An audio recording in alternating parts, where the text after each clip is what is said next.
The interstate stretched endlessly under the November sky, its asphalt surface reflecting the scattered streetlights like fallen stars. It was past midnight, and the world had settled into that peculiar quietness that comes only in the deepest hours of night, when most souls are tucked safely in their beds, dreaming of tomorrow's possibilities. Sarah's hands gripped the steering wheel tighter than necessary. Her knuckles had gone white hours ago, somewhere between the funeral home and the highway that would take her home.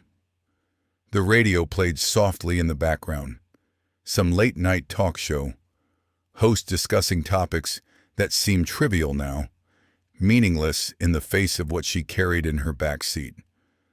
The broken taillight had been flickering for weeks. She'd noticed it first on a Tuesday, remembered thinking she should get it fixed before it went out completely. But there had been other things to worry about then.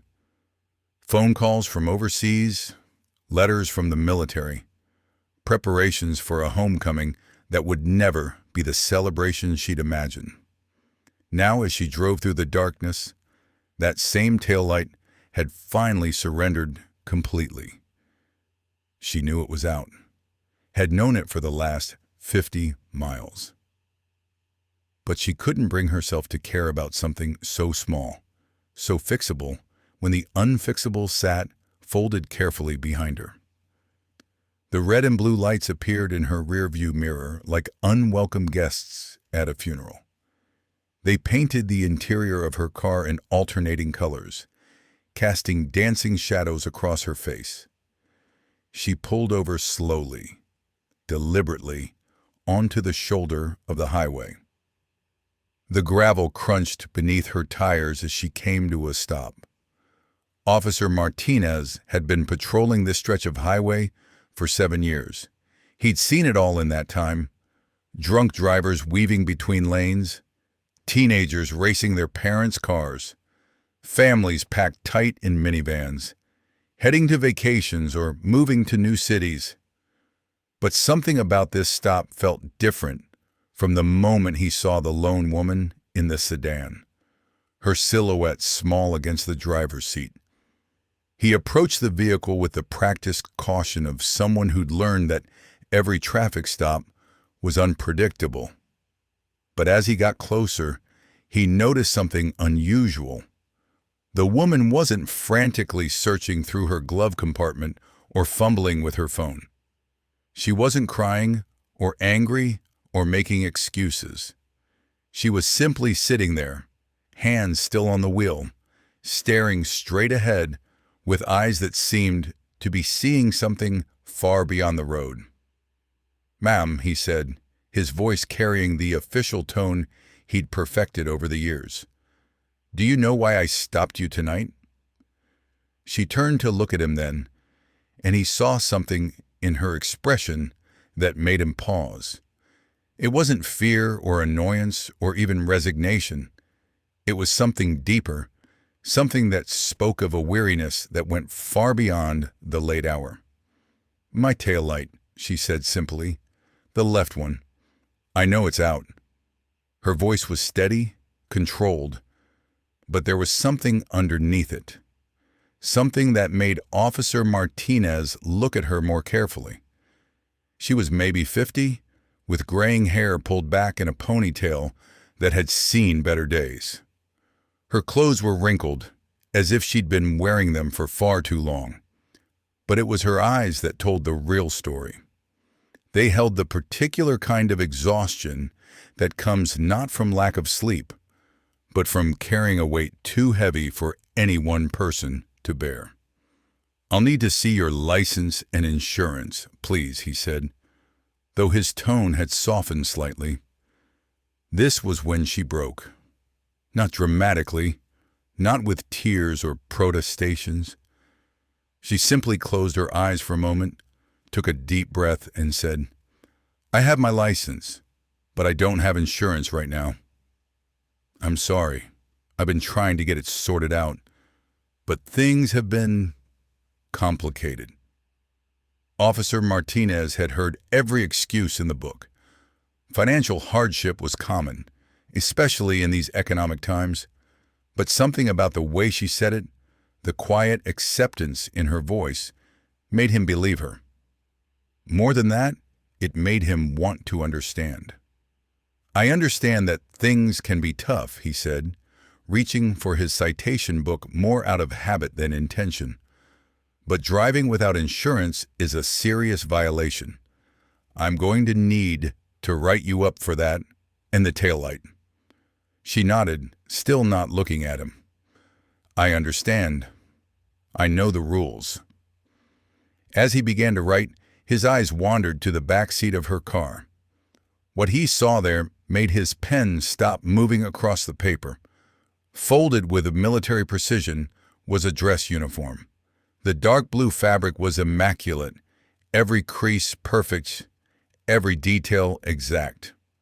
Beside it lay an American flag, folded into the traditional triangle that every service member learns to create with reverence and respect.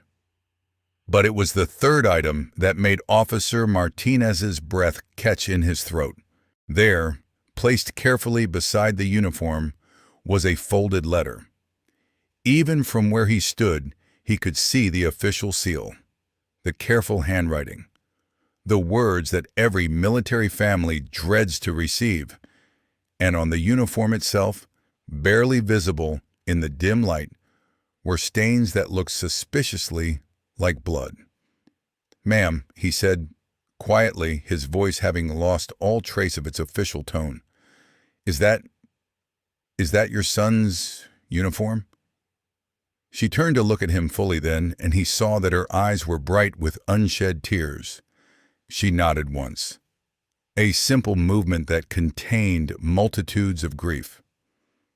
"He came home last week," she said, "but not the way he was supposed to." The highway stretched silent around them. In the distance, a truck's horn echoed across the empty landscape. The wind picked up, rustling through the dry grass beside the road. But between the police officer and the grieving mother, there was only stillness. Officer Martinez had been in the military himself years ago. He'd served 2 tours overseas before coming home to become a police officer. He knew what that uniform represented. He knew what that folded flag meant. He knew what it cost families like this one. He looked down at the citation book in his hands, at the half-written ticket for driving without insurance. The words seemed ridiculous now, meaningless in the face of what this woman had lost. What did a few $100s in fines matter when she'd already paid the ultimate price? "What was his name?" he asked softly. "Michael," she said, and her voice broke just slightly on the syllables. "Michael James Thompson. He was 22. He'd been deployed for 8 months. He was supposed to come home for Christmas." "What happened?" She was quiet for a long moment, staring out at the darkness beyond her windshield. "Roadside bomb. He was helping evacuate civilians from a village that was under attack. He could have stayed safe, but he went back for a little girl who was trapped in a building. He saved her life." Officer Martinez felt something tighten in his chest.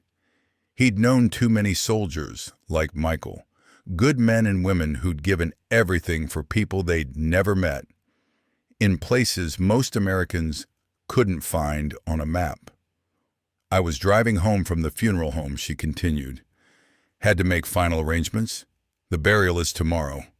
I've been putting off fixing the car because I've been putting off everything that doesn't involve bringing my son home." The citation book felt heavy in his hands. He looked at it again, at the partially written ticket, at the bureaucratic language that seemed so cold and impersonal. Then he looked at the woman sitting in the driver's seat, at the uniform in her back seat, at the flag that would soon be presented to her as thanks for her son's sacrifice.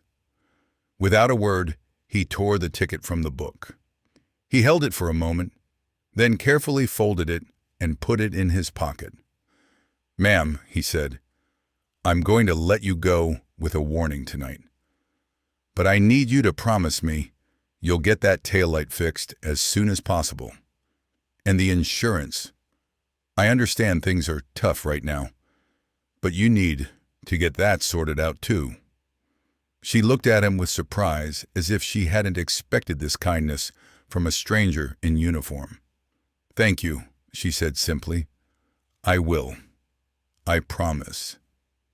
But Officer Martinez wasn't finished. He stepped back from the car, came to attention, and raised his hand in a crisp, perfect salute. It was the kind of salute he'd learned in basic training, the kind reserved for honoring the fallen, the kind that came not from duty, but from the deepest respect one service member could show another. He held the salute for a long moment, standing there on the side of the highway in the middle of the night, honoring a young man he'd never met, but whose sacrifice he understood completely. It was a salute that said what words couldn't, that Michael's service mattered, that his sacrifice was seen, that he would not be forgotten. Sarah sat in her car, watching this stranger honor her son, and felt something break loose in her chest. The tears she'd been holding back for days finally came, not the bitter tears of anger or despair, but the healing tears of recognition. Someone understood. Someone else knew what her son had given, what she had lost.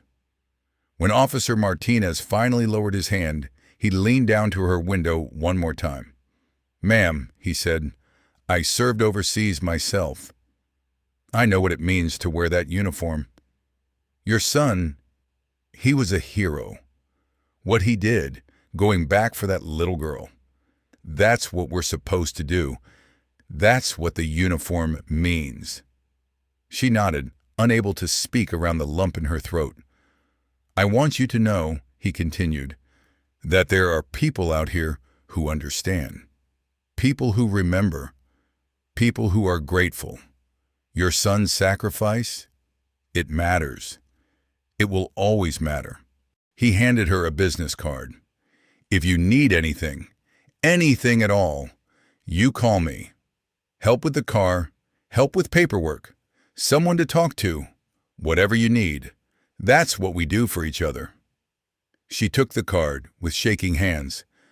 "Thank you," she whispered. "Thank you for seeing him." Officer Martinez nodded. "Drive safe, ma'am. And remember, you're not alone in this." As she pulled away, he stood there on the shoulder of the highway, watching her taillights disappear into the darkness. One red light working, one not. But somehow she seemed less fragile now, less alone. He thought about Michael Thompson, 22 years old, who'd gone back into danger to save a little girl he didn't know. He thought about the mother driving home with her son's uniform in her back seat, carrying a grief too heavy for one person to bear. He thought about the ticket in his pocket, the one that would never be filed, the fine that would never be paid. Some stops don't need citations. Some deserve salutes, because sometimes the real cost has already been paid. As he got back in his patrol car, Officer Martinez made a mental note to follow up. He'd check on her in a few days, make sure she was okay, see if she needed anything. It was the least he could do for a Gold Star mother, for a family that had given everything. The highway stretched out before him, empty and quiet. But he drove with a different purpose now, carrying the memory of a young soldier he'd never met, and the knowledge that sometimes the most important part of his job had nothing to do with tickets or citations or traffic violations. Sometimes it was simply about recognizing sacrifice, honoring service, and making sure that those who'd paid the ultimate price were remembered not just by their families, but by grateful strangers who understood what it meant to serve. The night was still dark, but somehow it felt a little less empty. In the distance, dawn was beginning to touch the horizon, painting the sky in soft shades of purple and gold. A new day was coming, and with it, the hope that healing was possible, that community existed in unexpected places, and that sometimes the kindness of strangers could make all the difference. Michael Thompson would be buried with full military honors. His mother would receive the flag that had draped his casket. The little girl he'd saved would grow up knowing that an American soldier had given his life for hers. And on a quiet highway in the middle of the night, two people who'd never met before had shared a moment of understanding that would stay with them forever. The story would be told and retold, passed down through families, and shared among veterans. It would become part of the larger narrative of service and sacrifice, of ordinary people doing extraordinary things, of the bonds that connect us all in our shared humanity. And somewhere in the darkness, a broken taillight continued to flicker. A small imperfection in a world that desperately needed more perfect moments, like the one that had just passed between a grieving mother and a compassionate officer on a lonely stretch of highway. Because sometimes that's all it takes to change everything. A moment of recognition, a simple salute, and the understanding that we're all in this together, carrying each other's burdens, honoring each other's sacrifices, and making sure that no one has to face their darkest moments alone. The night was quiet again, but it was a different kind of quiet now. It was the quiet of respect, of honor, of love that transcends the boundaries between strangers. It was the quiet of a job well done, a life well lived, and a sacrifice that would never be forgotten. And in that quiet, the memory of Michael Thompson lived on, carried forward by all who heard his story, honored by all who understood what it meant to serve, and remembered by all who believed that sometimes the greatest gift we can give each other is simply to see, to understand, and to remember. The road stretched on, as it always had, as it always would. But now it carried something more. The knowledge that even in our darkest moments, there are those who will stop, who will see, who will honor what we've lost and what we've given. And sometimes that's enough. Sometimes that's everything.